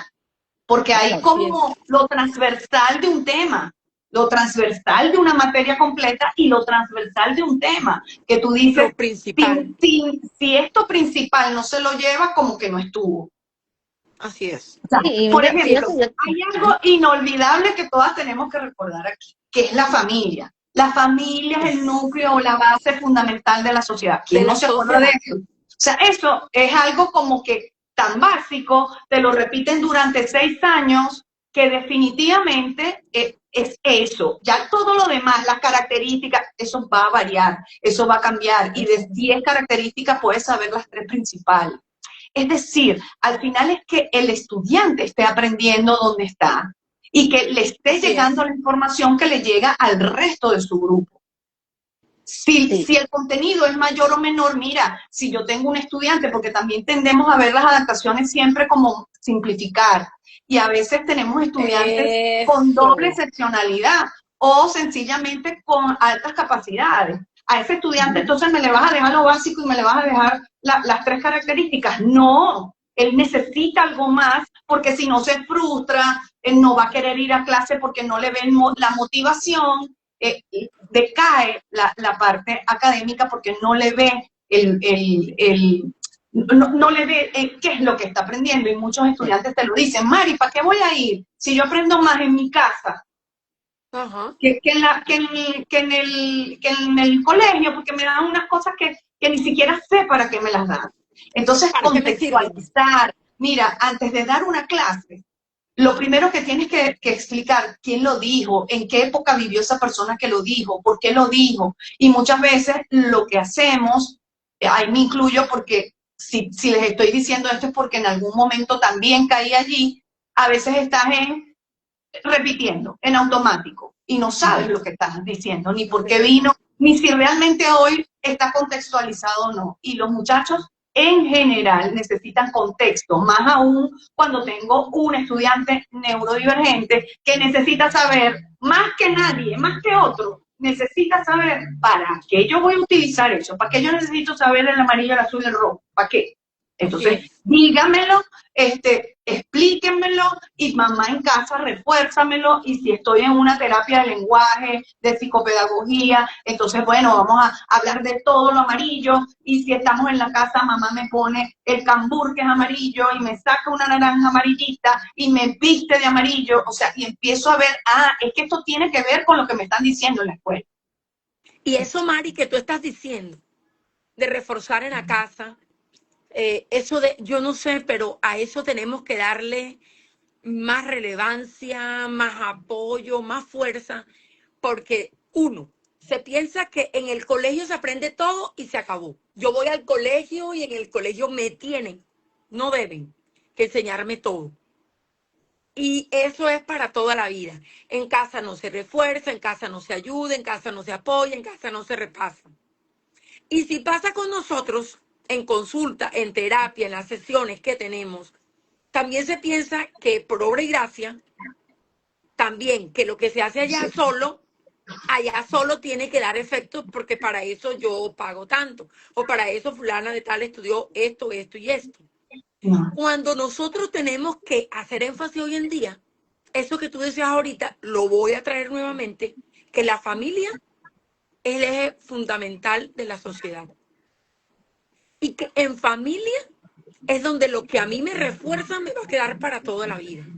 Yo no estoy diciendo que no, pues vamos a delegarle a la familia, que ellas son las únicas que tienen que enseñar y allá es donde tienen que aprender los niños. No. No. Pero ese refuerzo que se le da, como tú decías, de una manera sencilla. Hoy aprendimos los colores amarillo, azul y rojo, o en esta semana amarillo, azul y rojo, colores primarios en preescolar. Hombre, estamos sentados en la casa. ¿De qué color es ese cuadro? ¿De qué color son estos zapatos? ¿De qué color es el sofá de tu casa? Con eso solamente nosotros tenemos para reforzar lo que hemos visto en el aula de clases de Mira, preescolar de en los el día a colores. día, tú sales con tu muchacho y mira, vamos a hacer una competencia. Vamos a ver Así es, cuántos carros así rojos es. consigues y ahí va uno, ahí va otro, y no aparecieron más carros rojos porque justo cuando vas a competir con eso, lo digo por experiencia, Ay, te aparece el carro No, y rojo o el fíjate, blanco fíjense o el que también estés viendo. estos Pero, escolares que pero, tienen, ¿sí? pero es eso, pues, Fíjense, es el estos día a día. escolares que tienen este problema cuando van a finales de año escolar, sobre todo lo que están en la parte de bachillerato, que son, que llevan 4, 5, 6 materias para reparar. Entonces nosotros tenemos que preguntarnos, ¿será que nosotros conocimos al estudiante? ¿Será que conocimos la necesidad del estudiante? Porque, ¿qué ocurre? Por ejemplo, yo voy a poner un caso. Yo di la materia de psicología y me acuerdo que en ese año escolar ni siquiera había empatía en el aula de ninguno de los compañeros. ¿Y qué ocurre? Yo sentarme a decir que psicología es una ciencia que trata el comportamiento, no le veía sentido y hacíamos dinámica. ¿Qué Ujú. ocurre? La única materia que él pasó fue la de psicología. ¿Por qué pasó? Porque yo le preguntaba cosas que realmente fueran lógicas para su vida. ¿En qué sentido? Yo no le voy a preguntar qué es la psicología, para que tú crees que te la aplican. ¿Qué crees tú que debe ser el objetivo de la psicología? La dinámica de compartir con un compañero y decirle al compañero lo que tú no resistes. Eso es empatizar. Entonces, ese tipo, yo creo, de preparación para la vida también es algo que el profesor de matemática con su discurso, que el profesor de lenguaje, que el profesor de artística, todos tienen que ir de la mano con eso. Porque cuando nos vemos en la edad, por ejemplo, ya más adulta, vemos para qué nos sirvieron los aprendizajes. Hoy en Así día, es. cuando estamos nosotros en el día a día haciendo una actividad, decimos, bueno, para que yo no me especialicé en hacer esto más porque era tan importante o no me lo dijeron. Entonces, eso es algo importante. Ujú. Mira, yo tuve primaria, áreas de cocina, yo tuve unas áreas que eran de la educación especial, de verdad que sí, yo no lo voy a negar. Tuve áreas de cocina, de arte, de creación, de confección de cosas, y yo aprendí muchas cosas, tuve muchas destrezas. Y esto es algo importante, también conocer las realidades sociales de los países también, porque hoy en Sí, día claro, Claro. el contexto hay muchachos, nacional. hay Y, muchachos que necesitan tantas cosas, pero menos, fíjate la parte de jardinería. Aquí, por ejemplo, en Europa, aquí se trabaja trabaja la jardinería de una manera muy particular en muchas escuelas. ¿Y qué ocurre? Hay centros comerciales que requieren de jardineros y van estos muchachos y lo hacen.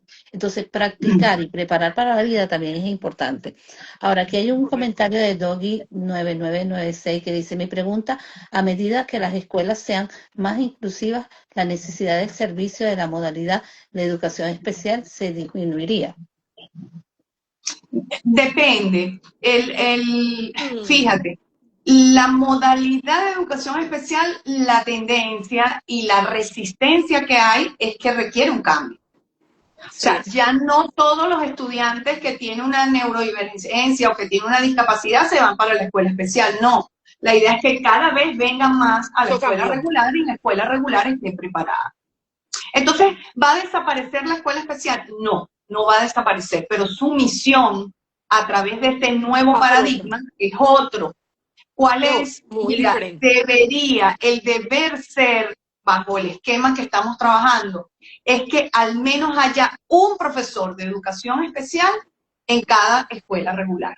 Así es. Eso sería ideal. ¿Por qué? Porque pueden observar si hay una necesidad educativa especial, porque pueden revisar las señales de si hay un estudiante que debe ser llevado a un especialista para diagnosticarlo, Exactamente. porque ellos salen, las personas de educación especial salen, los profesionales salen capacitados en adecuaciones curriculares y perfectamente pueden ayudar o guiar ese proceso junto con la Ujú. familia, el especialista y la docente. Es decir, es un gran recurso para una escuela. Igual, parecido al psicopedagogo, es un excelente recurso. Mira, ¿Para qué quedarían los IEE? Acá se llama Institutos de Educación Especial. Bueno, los institutos de educación especial quedarían para aquellos estudiantes que no consiguen aprendizaje en la escuela regular y van a requerir una asistencia distinta, más asistencia de salud que asistencia educativa. Por otro lado, también pueden hacerse procesos de transición, es decir, aquel estudiante que necesita, por ejemplo, conductas básicas para llegar a la escuela regular, pues hace su transición a través de los IEE. ¿Ok?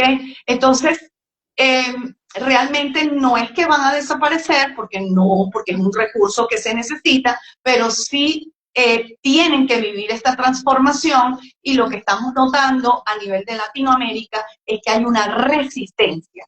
Pareciera que creen que se van a quedar sin trabajo cuando realmente es cuando más trabajo van a tener que hacer. Los servicios, por ejemplo, de educación especial, actualmente acá en Venezuela, que hay muchos servicios de educación especial, público. Acá en Venezuela, a través de la circular 0001, que salió apenas en julio, la instrucción o el lineamiento es que los directivos escolares hagan los puentes con esos servicios de apoyo para llevarlos a la escuela, sea escuela pública, sea escuela privada, pero que sea la escuela regular. Es decir, tengo un estudiante que requiere unos ajustes o le han hecho los ajustes y ha sido difícil, entonces, bueno, y el estudiante tiene a lo mejor la condición de autismo, bueno, se busca el CAIFA, que es el centro de atención, y se llama para tomar las medidas pertinentes y ver cómo más se puede apoyar a ese estudiante. ¿Se necesita un diagnóstico? Bueno, entonces se hacen las alianzas con los servicios de salud, porque así mismo lo dice la circular, para enviar a esa persona y que tenga lo mejor. Acá demora mucho en la parte pública para hacer el diagnóstico, entonces a lo mejor un tiempo más corto. Es decir, tiene que haber un trabajo mancomunado y creo que nos está costando a nivel general porque como que nos gusta trabajar solos, ¿vale? Sí. No sé, o sea, como tú le dices a la docente que viene cansada, sudada, con 40 estudiantes y le dices, bueno, mira, vamos a hacer un trabajo en conjunto, yo te traigo al especialista y yo me siento y también te digo cómo hago yo la tarea con el hijo y la maestra se molesta. O sea, como Exactamente. que Y me vas a considera dar que tú eres más un trabajo. O sea, si es fastidioso. media hora lo que nos vamos a reunir, si es una hora. O sea, te queremos ayudar. No, no me ayuden. Bueno, entonces tú dices, bueno, que te coma el tigre. O sea, porque ya es una indisposición, pues. Es como, por ejemplo, es cuando en el caso de nosotros hacer la evaluación inicial. Si yo no cuento con los especialistas en su totalidad, yo no doy diagnóstico, no doy diagnóstico. Eso es algo importante que Ujú. los padres tienen que entender. Bueno, pero que usted es especialista en TDAH, eso no indica que yo tengo las pruebas todas fehacientes para poder determinar. Y además que hay unos niños de hoy en día, los niños vienen como camuflajeados. Hay muchos niños que hay que darle y darle y darle Sí, hasta sí, lograr conseguir, lamentablemente hay que decirlo así. Y entonces, ¿qué ocurre Así con esto? es. Yo necesito que Mari me diga qué piensa y yo necesito saber, porque para eso hay algo muy importante. Nosotros como padres en el proceso de la inclusión con los especialistas tenemos que darnos cuenta que hay personas que pueden remitir. Y las personas que pueden remitir, un psicopedagogo perfectamente puede remitir a un neurólogo, a un psiquiatra, a un psicopedagogo. Y hay algo importante, si va para un psiquiatra es porque usted lo manda para acá si el niño no está loco. Si lo mandas para un psicólogo, él no tiene problemas de comportamiento, en casa todo está bien. ¿Y qué ocurre? Yo muchas veces le digo, padre, yo no estoy hablando de usted, yo estoy hablando del niño, porque quien tiene la necesidad es el niño. Y eso es algo muy importante, que los padres tomen conciencia de que los especialistas están dados para solucionar un problema o alguna necesidad del niño, no para buscar vertientes que no existen. Porque ¿qué ocurre? Hay niños que requieren medicación y solamente las pueden suministrar psiquiatría. Entonces tenemos claro. que estar claro, ¿por qué? Porque Así bueno, es. tiene un déficit, porque de repente tiene un trastorno y eso es la única manera, sobre todo en el caso del trastorno desafiante. Ahora, aquí Felicidad nos dice, exacto, es siempre como ponerle un poco más de creatividad y de constancia. Ahora, Mari, Eh, por ejemplo, cuando yo hablo de equilibrar el perfil, Mari, bueno, perdón, ¿mm? Sí, yo dime. quería precisar dos cosas aquí antes de finalizar. Aquí la experiencia mía se unió en una sola. Soy docente de preescolar, pero soy licenciada en educación especial. Y tal vez allí los padres de familia, mis colegas y directivos, lo que dicen es que hago los dos trabajos en uno solo. Puede Por ser. ejemplo, a nosotros nos toca entregar una carpeta de resultados del año escolar, fotos de todos los eventos, de todas las actividades, si voló una mosca, si voló una abeja, bueno, todo, todo. A mí yo olvidé, o sea, la verdad no tuve en cuenta que como tengo tres niños con condición, con diagnóstico, me tocaba anexar allí las foticos de que yo les había realizado a ellos el PIR. Entonces el coordinador me preguntó, yo le dije, profe, pero Claudia, si eso es lo más importante tuyo. Yo le dije, no, lo que pasa es que yo lo veo que es mi trabajo normal en el aula. O sea, yo no lo veo como, uy, wow, hizo tres PR. Porque tal vez eso, como decía María ahorita, hay docentes que lo ven como un trabajo más, como que yo eso no me lo enseñaron, como eso yo no lo vi. Pero como yo sí tengo la formación, yo lo vi como algo que me tocaba y no le vi como para hacer tanta, y bueno, ya lo anexé. Eso es uno. Dos, yo por las tardes también trabajo en una IPS, en una institución prestadora de salud, y trabajo como educadora diferencial, como licenciada en educación especial. Nosotros tenemos, digamos, muchos aspectos en comunes con las psicopedagogas. Claro. De hecho, en estos momentos me estoy formando en la actualización de la aplicación de la batería Evalúa, que veo que en Chile también acaba de salir la ley 170, me corrigen si no es esa, donde hablan de la evaluación psicopedagógica en el aula de clase, que en algún momento que nosotras tres nos reuníamos hace un tiempo a principio, yo les decía, es que los especialistas todos no nos dan a nosotros para el aula ningún aporte, pero un psicopedagogo sí le va a dar a través de los instrumentos que aplicamos unos aportes al docente de aula. Y eso es lo que están haciendo en Chile en estos momentos. Y voy siguiéndole allí la ruta como a esa situación porque quiero darme cuenta cuáles van a ser esos resultados, ¿verdad? ¿Por qué? Porque es que todos estos profesionales son idóneos, como dice María, el neuropsicólogo, neuropsiquiatra, neuropediatra, psicólogo clínico, bueno, todos, terapia ocupacional, fono, todos. Pero verdaderamente el psicopedagogo, diríamos nosotros, es el plus entre los profesionales y la docente de aula para poder Sí. organizar todos estos ajustes que tenemos que hacer con los niños con condición o neurodiversos. Sí, y hay algo muy Claudia, yo importante que quiero se yo quiero hacerle una pregunta, Claudia. Todo lo que tú hasta ahora han aprendido de inclusión educativa, te lo enseñaron dentro de la universidad como profesora de educación especial? No.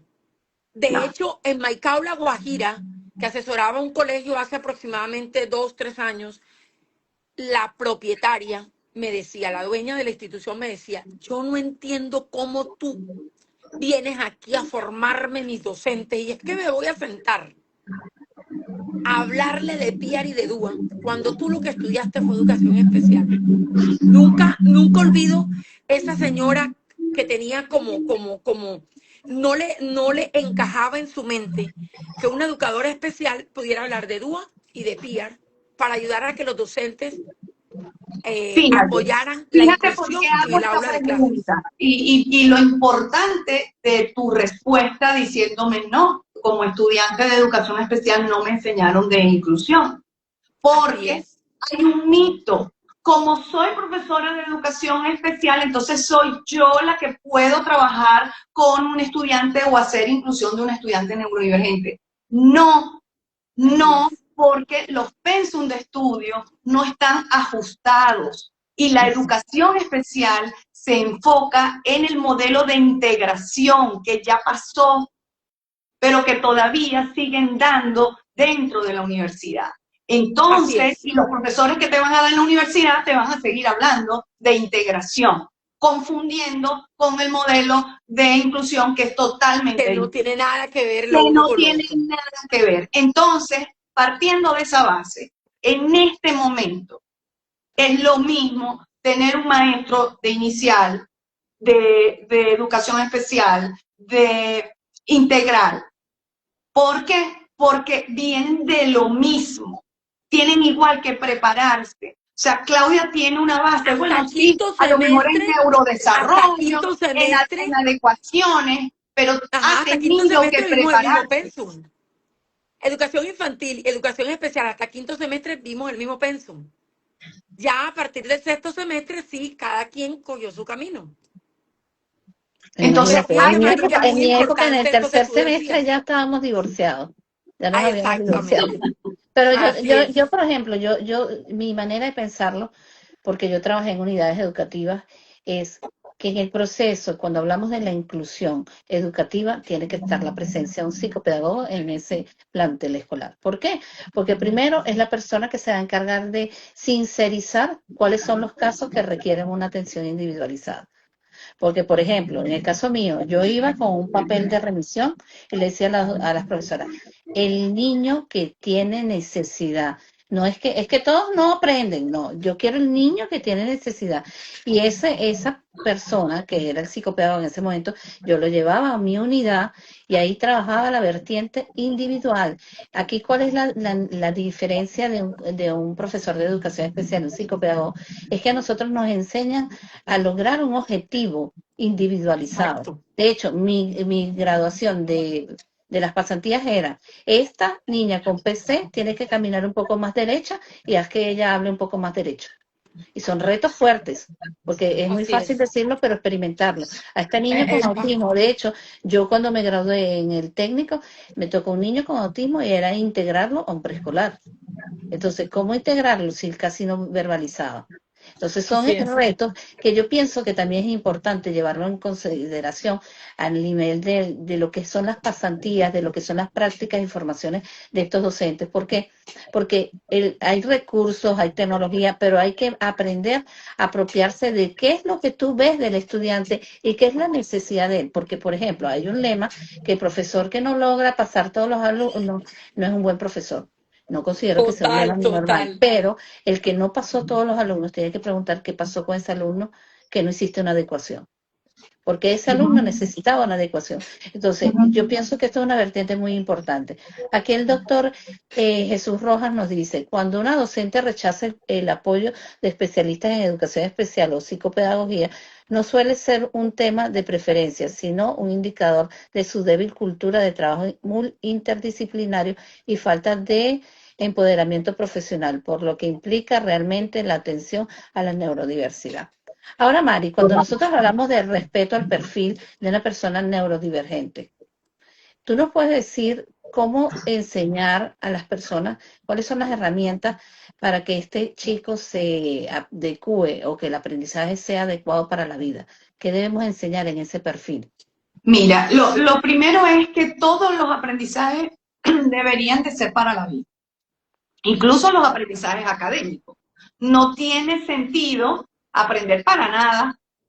O sea, ¿y para qué aprendes? Para la vida. Entonces, todos los aprendizajes académicos, socioemocionales, de relaciones, de comunicación, eso es para la vida. Y hacia allá se tiene que enfocar. O sea, lo que está pasando actualmente es que se ha perdido esa perspectiva. ¿Ok? Y a veces Disculpa que yo haga este insight, disculpa esto, pero por ejemplo, el aprendizaje para la vida de la lectura es un aprendizaje muy mal llevado, porque agarramos a un niño a aprenderse todo el librito de arriba para abajo y después el niño a primer grado, ¿qué entendiste? Y tú sí le dijeras, porque yo siempre le digo a los niños, lee esto, ¿qué piensas de esto?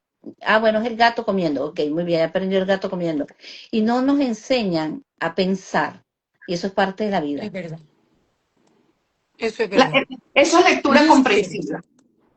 Eso es la lectura comprensiva y empiezas con 3 preguntas básicas y después vas profundizando a la medida que ese muchacho va creciendo y eso es necesario. O sea, para nada te sirve leer, escuchar, ver información para dejarlo allí y no poder aplicarlo en tu día a día o para poder digerirlo tal cual es.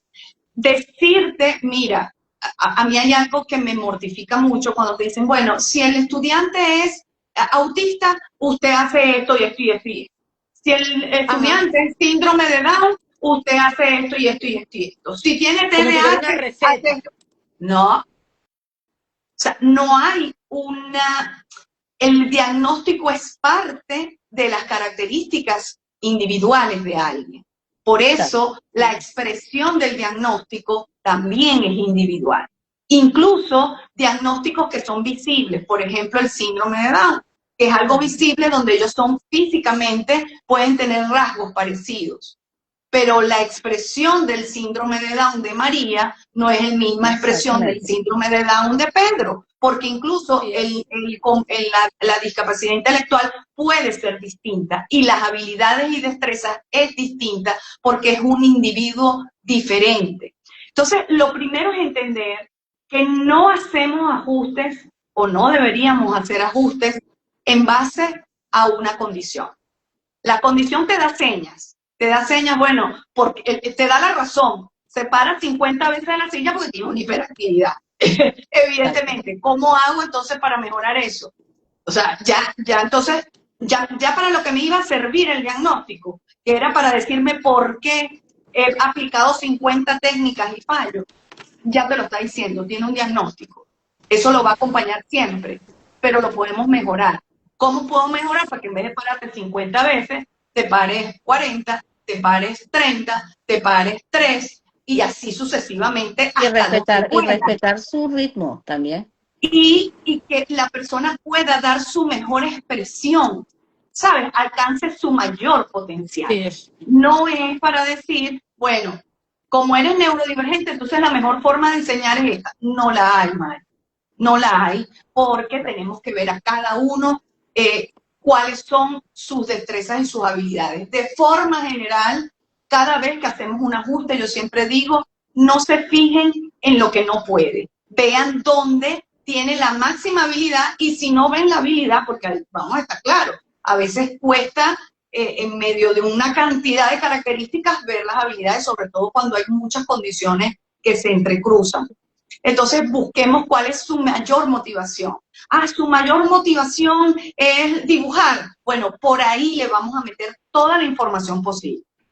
¿Okay? Y fíjate una cosa, Mari, por ejemplo, en el caso del déficit de atención, que cuesta a veces tanto tiempo mantenerlo sentado, si los docentes hicieran la adecuación evaluativa de ver el tiempo de permanencia en la actividad, pudieran darse cuenta cuál es la actividad que realmente es más funcional para este chico.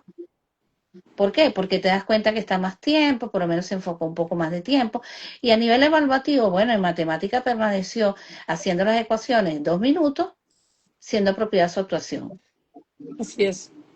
Entonces, ¿qué ocurre? Total. Porque Y para eso, y por eso es que el querer hacer una adecuación curricular solo, o sea, yo maestra la hago sola, sin escuchar más nadie ni nada, puedes tener muchas fallas o puedes hacer mucho ensayo-error, ensayo-error. ¿Por qué? Porque si yo tengo, por ejemplo, un especialista con el cual el niño ya lleva yendo meses o años, ese especialista me puede dar un feedback. Mira, a él le fascina todo lo que es palito.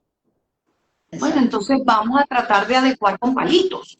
Vamos a tratar de que sume con palitos, de que traiga una caja de Ujú. palitos. O sea, te facilita mucho el trabajo.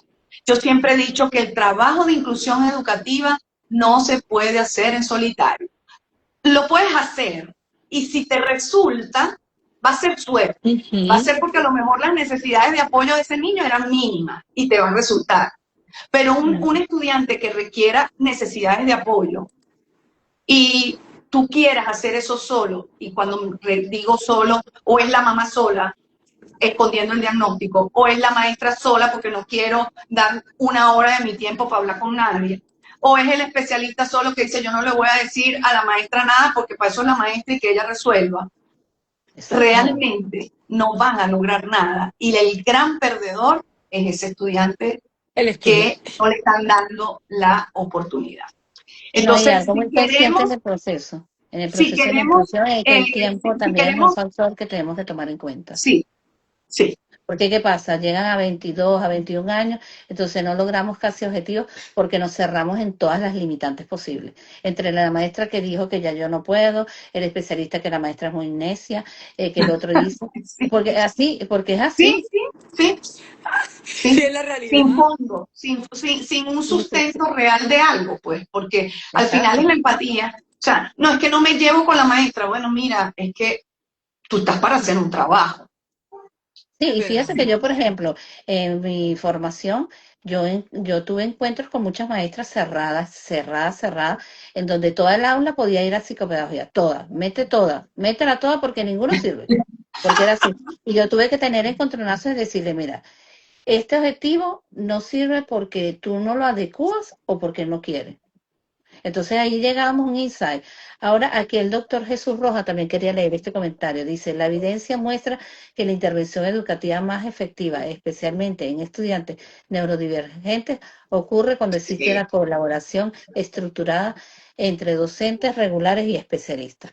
Ahora, yo quería hacerle la misma Y pregunta a la... familia, familia, porque incluso, y lo dijo Claudia hace un rato, incluso estudiantes típicos, si van Ujú. solos, bueno, van saliendo como pueden, pero un estudiante que esté apoyado por la familia, eso es un estudiante que va a llegar lejísimo.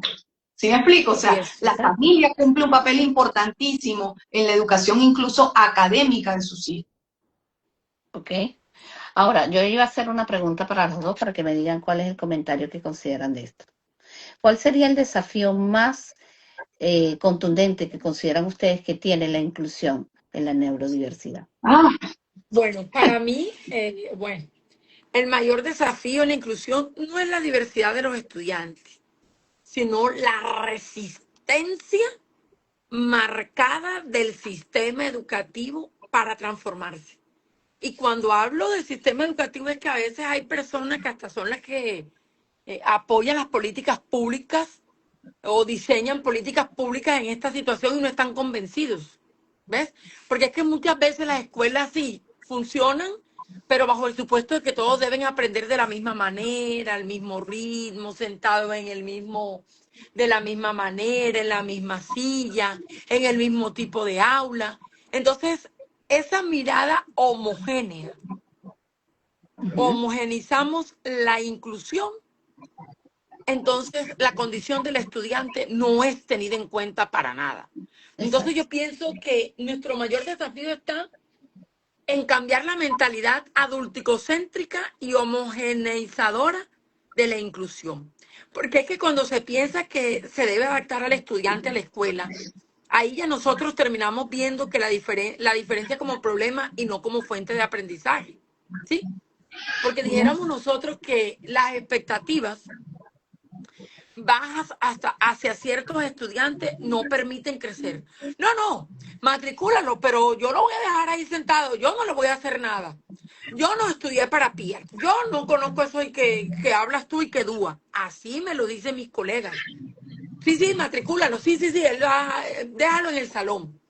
Entonces es uno. Lo otro es las etiquetas que determinan lo que pueden y lo que no pueden hacer. Porque hay profesores que creen que un PIR, un ajuste, una adaptación es eso. Claudia puede hacer esto, Claudia no puede hacer esto. Y eso no es un ajuste. Miedo del docente a equivocarse o a no saber cómo hacerlo. Hay colegas que me han dicho, Claudia, regálame un glosario de qué significa cada expresión en inclusión. Porque es que yo no sé, tú un día hablas de TDA, el otro de TDAH, hablas de TEA, pero hablas de autismo, pero sí se puede utilizar Asperger, pero no se puede utilizar Asperger.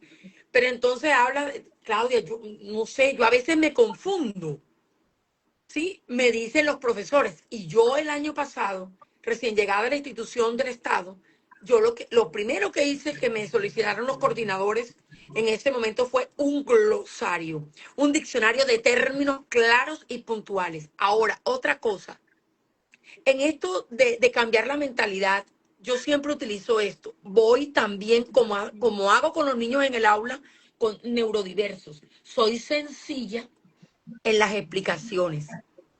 Porque a veces tenemos colegas o aquí hay personas que tienen Muy mucho cierto. conocimiento, mucho más que las tres juntas, pero no le saben llegar al docente porque utilizan unos términos tan técnicos y avanzados que el docente, en vez de entender, lo que queda es confundido.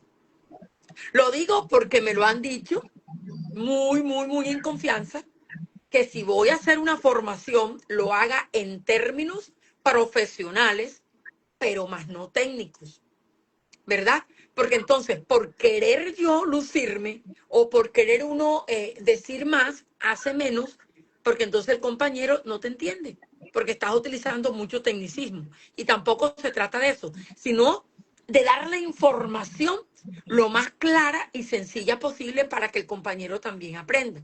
Entonces hay que aprender a asumir una mirada basada en derechos, más no en déficit, porque esa es otra situación. Nuestros colegas en el aula ven el déficit y el niño le falta, y el niño no tiene, y el niño no hace, y el no, no y no. Pero no lo aprenden a ver cuando el niño tiene un derecho a educarse, porque la educación es un derecho de todos los seres humanos sin condiciones. Lo segundo, diseñar para todos desde el inicio con el DUA. Pero se nos ha metido que primero son las adaptaciones y después el DUA. Y no es No, así. es al Es un revés. DUA general, Es al universal, revés. y si Exactamente. Ujú, Claudia, María y Juan no aprendieron, a ellos les voy a ujú, hacer ese PIA. ujú, ¿Sí? ujú. Lo tercero, construir una cultura de acompañamiento docente. Yo lo hago con dos compañeros que son de mi propia sede. Yo les acompaño cuando tienen algún caso. Tal vez el tiempo no me da para hacer mucho. Cuando nos reunimos todos en las semanas institucionales que me piden el favor de aportar, pues yo lo hago, ¿verdad? Porque a veces también es eso, uno quiere ayudar a los compañeros, pero yo tengo que cumplir con lo mío y además tengo que ayudarlos a ellos para que ellos cumplan con lo de ellos. Y lo último es que hay que enseñar a los colegas docentes a ver más la fortaleza que la limitación, que sí se puede, que esos chicos sí pueden aprender haciendo unos ajustes y haciendo unas adecuaciones. Ok. Y fíjense que muchas veces ese factor que tú hablaste al final es muy importante. Muchas veces consideramos que este niño sí es complicado y resulta ser que hay una base, siempre hay una base donde él va a aprender. Y darnos Bueno, cuenta que la realidad es que todos somos diferentes, por eso somos totalmente especiales. María bueno, Así es. tal vez hace un yo, examen, yo hago un examen, o lo hace Claudia, y los resultados van a ser diferentes porque somos diferentes. yo comparto todo lo que ha dicho Claudia. Sin embargo, yo voy a ser más contundente. Voy a ser muy yo. O sea que a lo mejor, no va a agradar, pero y comparto porque de ahí, de lo que les voy a decir, todo se desprende todo eso que habló Claudia. El sistema está compuesto por personas, ¿verdad? El sistema no es algo que fluye o algo que no, que no puedes tocar. Son personas los que componen el sistema educativo a distintos niveles y de distintas maneras. El gran problema de la inclusión educativa es el rechazo, no es la resistencia, el rechazo de muchísimas personas que componen el sistema educativo. Y se genera todo lo demás que ha dicho Claudia. El rechazo hacia lo distinto, hacia las condiciones de vida, hacia la discapacidad, viene desde los primeros tiempos de la vida, desde los primeros siglos, duró durante siglos y empezó a cambiar cuando la Segunda Guerra Mundial, o sea, en el siglo pasado. O sea, han sido 20 siglos de que la discapacidad ha sido relegada, ha sido excluida, incluso ha sido prescindida. No puedo decir la palabra porque estoy en una red social. En virtud de eso, todavía muchísima gente rechaza lo que es diferente, rechaza la discapacidad, tal como ha pasado. Y si cualquiera de ustedes esta noche deciden ver una película de racialización en la época de 1940, 1950, se van a dar cuenta que el paralelismo entre la racialización y la discapacidad que estamos viviendo hoy en día es el mismo. Entonces no es resistencia, es rechazo. Es hate por las personas que tienen una condición o una discapacidad. No las ven como el legítimamente otro. No, las ven inferiores, las ven con deficiencias, con déficit, y de allí es lo que dice Claudia, que todo el mundo ve es el déficit, lo que no puede, claro, porque hay un rechazo, porque no eres verdaderamente el otro. Tú no eres legítimamente otro porque tienes un diagnóstico o una condición. Por eso la invitación es no pegarse en el diagnóstico. El diagnóstico solo te sirve para explicar conductas, para explicar por qué en un determinado momento se comporta de determinada manera, y eso también me lleva a la empatía porque tiene una razón. Exacto. Ahora, eso tampoco es un techo. Podemos trabajar a partir de allí para que esa persona no es que tenga que cambiar, sino que desarrolle su máximo potencial. Ok, ahora fíjense, yo voy a cerrar el live, pero mientras voy cerrando el live, quisiera que cada uno de ustedes colocara sus contactos allí en la parte que dice comentar. Fíjense, en el día de hoy nos encontramos con un tema sumamente interesante, los especialistas que están involucrados en el proceso de la inclusión. Hay algo importante que comprender, que el desafío más grande de la inclusión parte del momento que no sabemos comprender, saber, amar y enseñar. Cuando nosotros no sabemos todos estos detalles, no podemos tener la capacidad de sensibilizarnos. Y yo siento que una de las claves del desafío de la inclusión es que no estamos preparados para sensibilizarnos en un individuo diferente que tiene capacidades diferentes e inclusive hasta más evolucionadas a nivel emocional que nosotros mismos. Los especialistas es necesario evaluar, orientar, guiar el proceso y no quedarse simplemente con el diagnóstico, buscar expectativas y perspectivas más diferentes. No todo el mundo es todos los niños, todos los adolescentes, adultos somos iguales, somos una caja de sorpresa. En la educación especial, ser diferente es algo común y todos en el aula escolar somos diferentes, es decir, somos comunes. El norte de la inclusión definitivamente viene en la integración para la vida y la transformación de cada individuo para un mejor desenvolvimiento social. Por tanto, debemos unir nuestros brazos, unir nuestra inteligencia y aportar mucho más a lo que es la inclusión.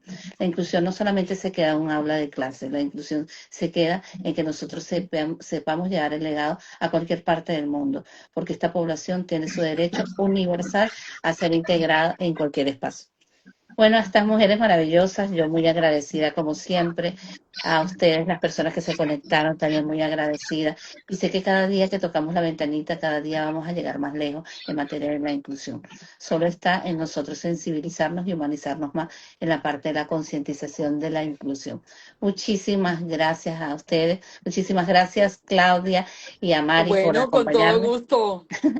Y bueno, sé No, que van... feliz.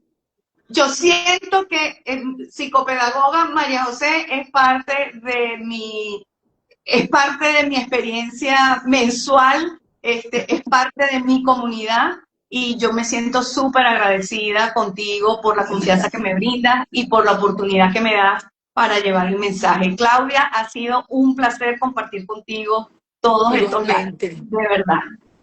Bueno, Igualmente Muchísimas con gracias a ustedes. De todos. verdad que es muy, muy, muy especial todos estos domingos, todos estos live, todos estos conocimientos que hemos compartido a lo largo de todos estos días. Ya Mari sabe una idea que tengo, ya le comenté más adelante. Espero que, bueno, que esto continúe como si fuera una rutina más de las labores que nosotras realizamos, por lo menos una vez cada 2 meses, una vez cada 3 meses, o sea, hay mucha tela para cortar. Lo voy a hablar de una manera muy coloquial, muy, muy criolla, muy, muy sencilla. En esto hay mucha tela Sí, por cortar. sí, Porque es que cada país piensa algo, pero de cada uno nosotros obtenemos una información diferente sí. que cada quien puede apropiar y adoptar a su contexto, regional, local, nacional e internacional. Porque la educación inclusiva es una sola. Sí, Así y es. algo muy importante que es que nosotros, como hemos vivido la parte de la neurodiversidad, es visualizar los desafíos diarios que vive esta población. Y siento que es algo importante que día a día la señora de la Así es. panadería, el señor de la escuela, el señor de la clínica, cualquier persona donde esté inmersa esta persona, tiene que ser respetada y valorizada. Así Y bueno, es. Así como es. siempre le digo, arriba la inclusión, arriba todas las Arriba. neurodiversidades. Muchísimas gracias. Chao. Gracias, Bueno, María. bye Chao, bye. Bye, bye. Claudia. Bye. Nos vemos Chao, pronto. chao. Nos volveremos a ver.